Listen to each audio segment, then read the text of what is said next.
అశోక్ దుర్మార్గుడు చందు, రాక్షసుడు. తెలుసు. రాజాని తీసుకెళ్ళొచ్చుగా? తీసుకెళ్ళొచ్చు. రాజాని కావాలని కేసులో ఇరికించి శిక్ష పడేలా చేసింది మీరేనా?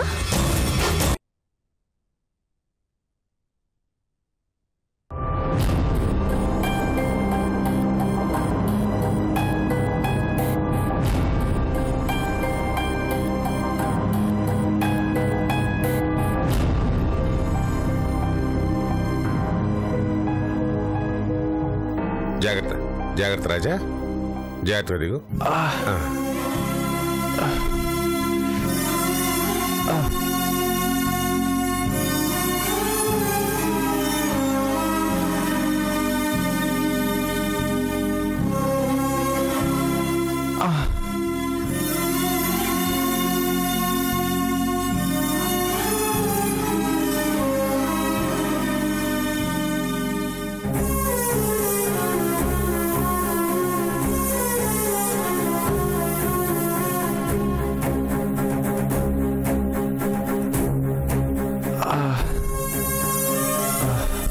మాధవి, రాజా కోలుకునే వరకు దగ్గరుండి చూసుకోమ్మా. అలాగే అన్నయ్య. రాజా, ఏం కావాలన్నా పిలు. నీ సొంతంగా నువ్వేమీ చేయడానికి ట్రై చేయకు. డాక్టర్ చెప్పింది విన్నావుగా, బాగా రెస్ట్ తీసుకోవాలి. అలాగే రాజా జాగ్రత్త. అమ్మ మాధవి, డాక్టర్ గారు చెప్పినట్టు మందులు టైంకి ఇవ్వమ్మా. అలాగే బాబాయ్. రాజా, రెస్ట్ తీసుకో, మళ్ళీ వస్తాను. పద బాబాయ్.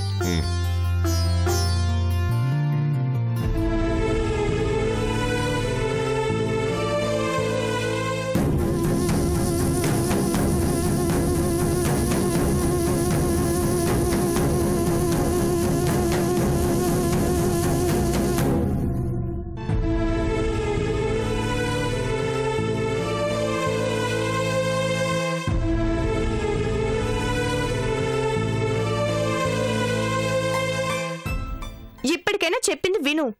నీ ఇష్టానికి నువ్వు చేస్తే మాత్రం బాగుండదు చెప్తున్నా. అంటే ఇలానే బెడ్ మీద ఉండమంటావా? ఉండు, నష్టమే ఉంది. బయట తిరిగి ఇలా లేనిపోని గొడవలు నెత్తి మీదకి తెచ్చుకునే కన్నా ఇదే నయం కదా. బ్రతకాలి అంటే భయం ఉండకూడదు. భయం ఎప్పుడు మొదలవుతుందో జీవితం అక్కడితోనే ఆగిపోతుంది. బతికే వాళ్ళందరూ మనుషులు కాదా? అందరూ భయంతోనే బతుకుతున్నారా? పెరిగే ధరలకు భయపడో, తిరిగే దొంగలకు భయపడో, చేసే పనికి భయపడో, నమ్ముకున్న వాళ్ళకు భయపడో, ఇలా ఏదో ఒకటి. కానీ ప్రతి ఒక్కరిలో భయం ఉంది. దాన్ని బ్రతకడం అనరు, మనిషిగా చావడం అంటారు. క్షణక్షణం అలా చస్తూ బ్రతకడం నాకు చేత కాదు. ఇలా ఎప్పుడు ఎవరు చంపుతారో తెలియకుండా బతకడం బాగుందా?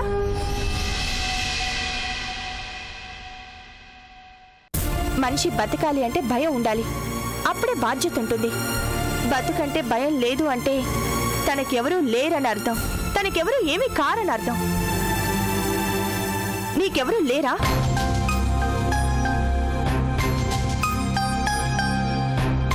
వాళ్ళ కోసం బతకాల్సిన బాధ్యత నీకు లేదా? ఇక నుంచి నీ ఇష్టం వచ్చినట్టు బతుకుతాను అంటే కుదరదు. నేను చెప్పినట్టు వినాలి. నన్ను కాదని ఏ పని చేయటానికి వీల్లేదు. నా గురించి ఎక్కువ శ్రద్ధ తీసుకుంటున్నావు. తప్పుతుందా? కావాల్సిన మనిషి కోసం ఆ మాత్రం శ్రద్ధ తీసుకోకపోతే ఎలా? అదే మా అన్నయ్యకు కావాల్సిన మనిషి అంటే నాకు కావాల్సిన మనిషేగా. పైగా అన్నయ్య చెప్పాడు జాగ్రత్తగా చూసుకోమని, అందుకే అలా అన్నాను.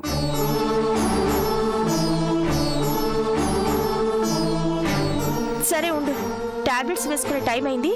వేడిగా కాఫీ తీసుకొస్తాను.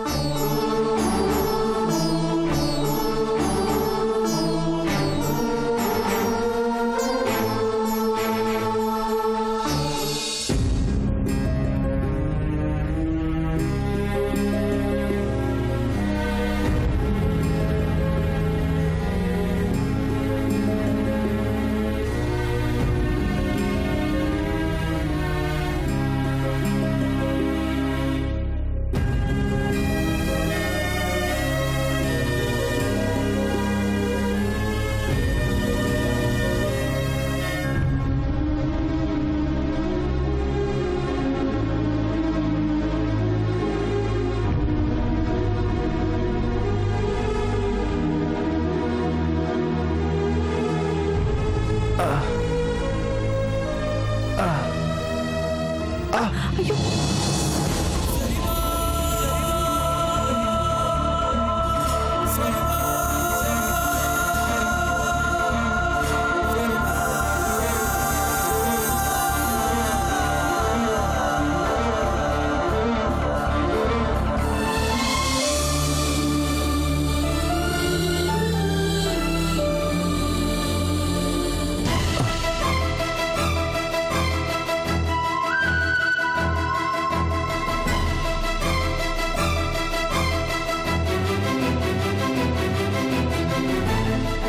థ్యాంక్స్. ఏం కావాలన్నా పిలవమన్నాను కదా, నువ్వెందుకు లేచావు? ప్రతిసారి ఏం పిలుస్తామని. ఏ ఎందుకు పిలవకూడదు?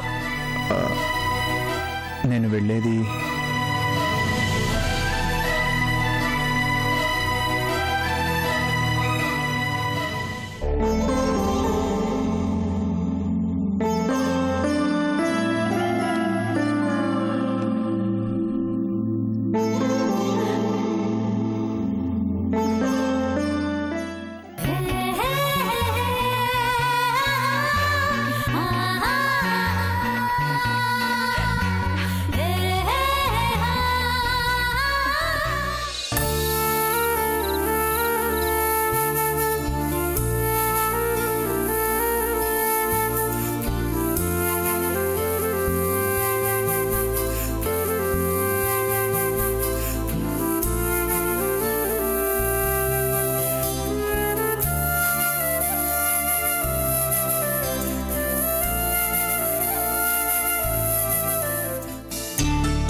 ఏంటమ్మా అంత సీరియస్గా చదువుతున్నావు?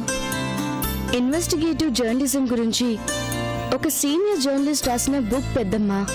ఆ జాబ్లో ఉండే ప్రాబ్లమ్స్ గురించి, ఆ ప్రాబ్లమ్స్ని ఎలా సాల్వ్ చేసుకుంటూ ముందుకెళ్లాలా అని ఆయన అనుభవాలతో రాశారు. Very interesting. ఆడపిల్లలకి ఈ ఇన్వెస్టిగేషన్స్ అవి ఎందుకమ్మా? హాయిగా కంప్యూటర్కి సంబంధించిన జాబ్ చేసుకోవచ్చుగా. అందరూ చేసే జాబే కదా పెద్దమ్మా అది. అలా అందరిలో బతకడం నాకు ఇష్టం ఉండదు. అయినా ఈ రోజుల్లో ఆడపిల్లలు ఈ పని చేయాలి, ఈ పని చేయకూడదు అన్న బౌండరీస్ చెరిగిపోయాయి. ఎయిర్ హోస్టెస్ గా తప్ప ఆడవాళ్ళు పనికి రారు అన్న స్టేజ్ నుంచి పైలట్ స్థాయికి ఎదిగి ఎయిర్ ఫోర్స్ లో పనిచేస్తున్నారు. మగవాళ్ళు తప్ప యుద్ధానికి ఆడవాళ్ళు పనికి రారు అనే కొటేషన్ ని కొట్టేసి యుద్ధ భూమిలో యుద్ధం చేస్తున్నారు. అంతెందుకు పెద్దమ్మా, ఆడపిల్ల అంతరిక్షంలోకే ఎగిరింది పెద్దమ్మా. ఆడపిల్లలు ఇంటినే కాదు, అవకాశం ఇస్తే దేశాన్నే చక్కదిద్దుతారు. మీ అమ్మ ధైర్యం వచ్చిందే నీకు? నా ఉద్దేశం ఆ జాబ్ ను చేయలేవు అని కాదు. ఇన్వెస్టిగేషన్ అంటేనే రిస్క్ కదా. ఒకరికి తెలియకుండా వాళ్ళ గురించి పరిశోధించి న్యూస్ రాయటం అంటే అది ఒక రకంగా ప్రాణాలకే ప్రమాదం కదమ్మా. అసలు ప్రమాదం ఎందులో లేదు పెద్దమ్మా. పోనీ నువ్వు అన్నట్లు ప్రాణానికి ప్రమాదం అని ప్రమాదం లేని పనులు చేసినంత మాత్రాన ప్రాణాలు పోకుండా ఉంటాయా?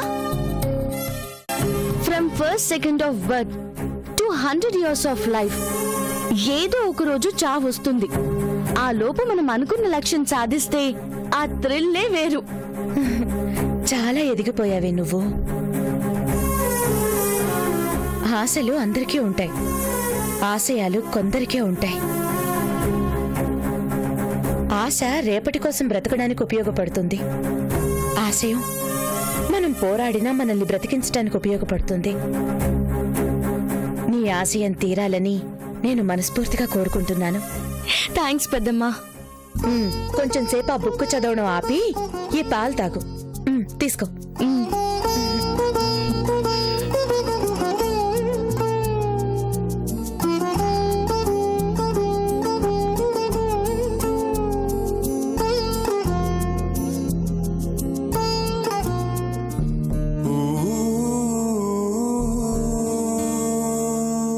చదువుకో.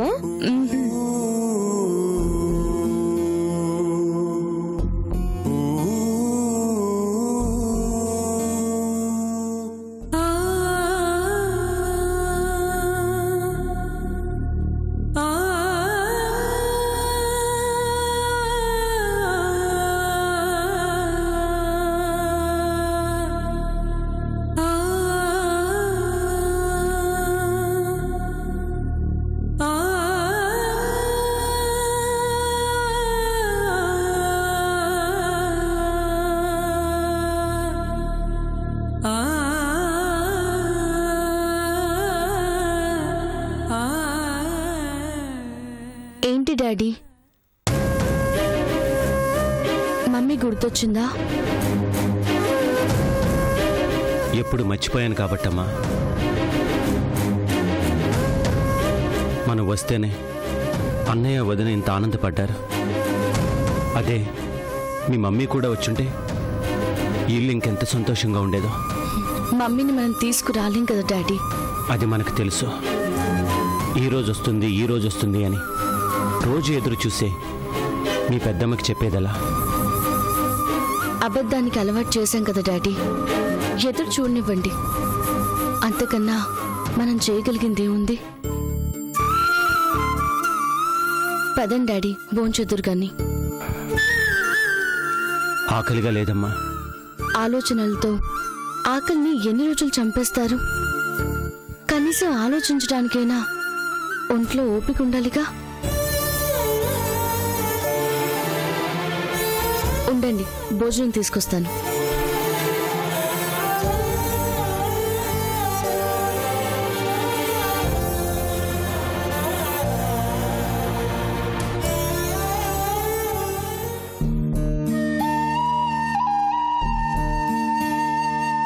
ఎందుకు? కొంచెం తిని పక్కన పెట్టడానికా? నేనే పెడతాను, రండి.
చాలమ్మా. చందు, ఏం డాడీ? రేపు గుర్తుంది కదమ్మా?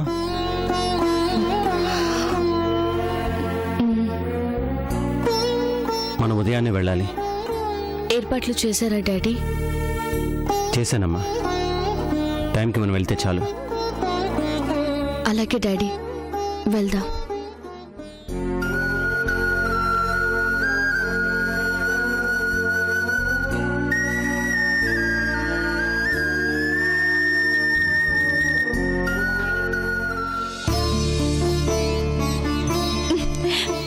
గంటలు ఈ కూడికలు తీసివేతలేనా? తిండి తిప్పులు ఏం పట్టవా మీకు? లేవండి, టిఫిన్ చేద్దాం. లేకపోతే కొట్టేలాగుంది.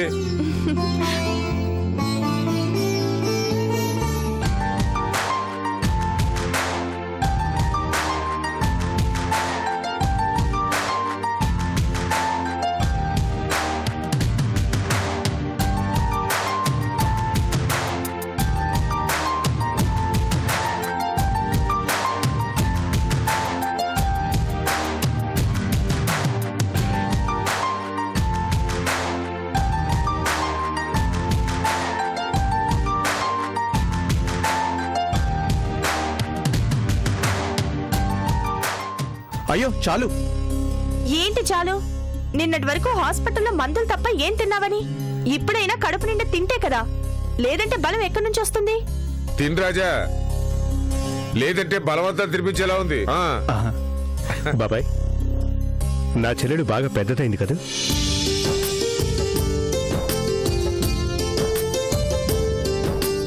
ఎన్నాళ్ళకి నీ కళ్ళకలా కనిపిస్తుందా? తనలో ఈ పెద్దరికాన్ని ఈ రోజే చూస్తున్నాను బాబాయ్. వంటలు చేస్తుంది, వడ్డిస్తుంది, మనకే జాగ్రత్తలు చెప్తోంది. నా వేలు పట్టుకుని తిరిగిన నా చెల్లెలేనా అనిపిస్తోంది. ఆడపిల్లలు ఎంతలో ఎదిగొస్తారు, అటు తిరిగి ఇటు చూడగానే పెద్దవాళ్ళు అయిపోతారు. అవును, ఇప్పటికైనా ఓ ఇంటి దాన్ని చేయాలనిపిస్తుందా లేకపోతే ఇంట్లోనే ఉంచుకోవాలనిపిస్తుందా? ఇంకా ఆలస్యం చేయడం ఎందుకు? మంచి సంబంధం చూద్దాం. ఏమంటావు రాజా? మంచి ఆలోచన. ఇంకెందుకు ఆలస్యం? సంబంధాలు చూడమంటావా లేక నీ మనసులో ఎవరైనా ఉన్నారా? నాకెవరు తెలుసు బాబాయ్, అదేదో నువ్వే చూడు. నా చెల్లెలికి నచ్చితే ఎవరైనా నాకోకే.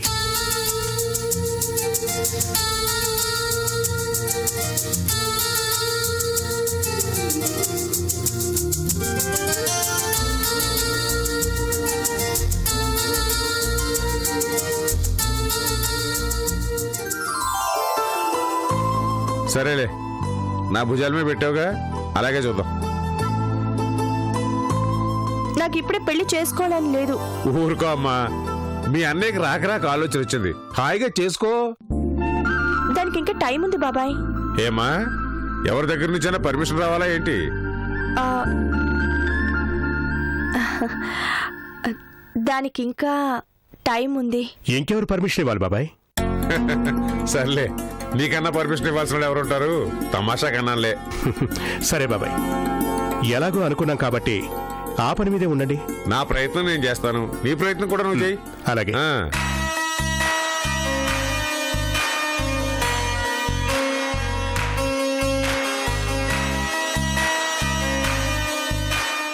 నీ అభిప్రాయం ఏంటి రాజా? నా అభిప్రాయం ఏముందండి, శంకర్ ఓకే అంటే నాకు ఓకే, కానీ ముందు మాధవికి నచ్చాలిగా.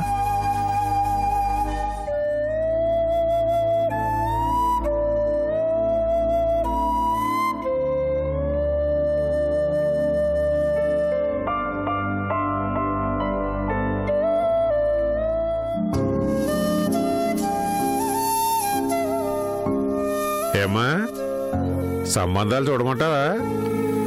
నాకు ఇప్పుడే పెళ్ళొద్దు బాబాయ్. అది బయట సంబంధం అయితే కదా. పోనీ రాజా అయితే?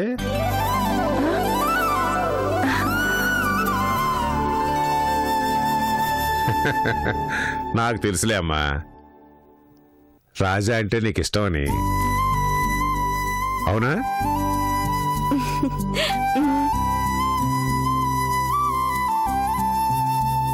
సమయం చూసి శంకర్తో నేను మాట్లాడతానులే, అది పెద్ద సమస్య కాదు. ముందు రాజా మనసులో ఏముందో తెలుసుకో. నీ పెళ్ళనేసరికి నాకేం సంబంధం లేదన్నట్టుగా వెళ్ళిపోతున్నాడు చూడు. ఆ మనిషికి ఇంకెలా చెప్పాలో అర్థం కావడం లేదు బాబాయ్. సమయం చూసి మాట్లాడే విధంగా మాట్లాడు.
ఏం మాధవి,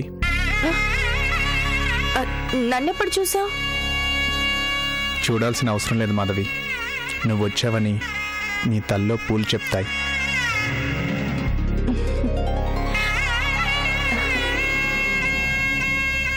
నీ కాళ్ళ గజ్జలు చెప్తాయి. పర్వాలేదు, నా తల్లో పూల వాసన్ని, నా కాళ్ళ గజ్జల శబ్దాన్ని నువ్వు గుర్తించగలుగుతున్నావు. మనసులో ఆ మనిషి ఉంటే ఆ ఒంటికి తగిలిన గాలిని, వాసనని కూడా గుర్తుపట్టచ్చు. అంత అభిమానం ఉందా? లేకుండా ఎలా ఉంటుంది? ఈ వారం రోజులు ఉయ్యాలలో పసిపాపలా చూసుకున్నావుగా. అలా ఒక అమ్మాయి ఒక అబ్బాయికి ఎందుకు సేవ చేస్తుంది? అది నీ మంచితనం. మంచితనం ఉన్న ప్రతి వాళ్ళు అలాగే చేస్తారా? అందరి గురించి నాకు తెలీదు. పోనీ నా గురించి తెలుసా? నీ అభిమానం చూసిన వాణ్ణి, తెలియకుండా ఎలా ఉంటుంది? ఏం తెలుసు? మంచి అమ్మాయివి, కపటం తెలీదు. కోపంగా ప్రేమించడం బహుశా నీకు తెలిసినంతగా ఇంకెవరికి తెలియదు అనుకుంటా. అంటే ప్రేమగా ఇది తప్పు అని చెప్పటం కూడా కోపంగా చెప్తావు కదా. అంతేనా? ఒక అమ్మాయి గురించి ఇంతకంటే పొగట్టం బాగుండదేమో. అన్నీ బాగానే చెప్పావు, అసలు విషయం తప్ప. ఇంకేం చెప్పాలి? తెలియక అడుగుతావా, కావాలని అడుగుతావా? నేనేం చెప్పాలో నాకు అర్థం కాలేదు. ఒక ఆడపిల్ల పరాయి అబ్బాయిని వారం రోజులు కళ్ళల్లో పెట్టుకొని చూసుకుంది అంటే ఏంటర్థం? చెప్పానుగా, నీ మంచితనం అని. మంచితనం ఉంటే సేవలు చేసేస్తారా? ఓ, అలా అడిగావా? అమ్మయ్యా, ఇప్పటికైనా అర్థమైందా? చెప్పు, ఎలా అడిగాను?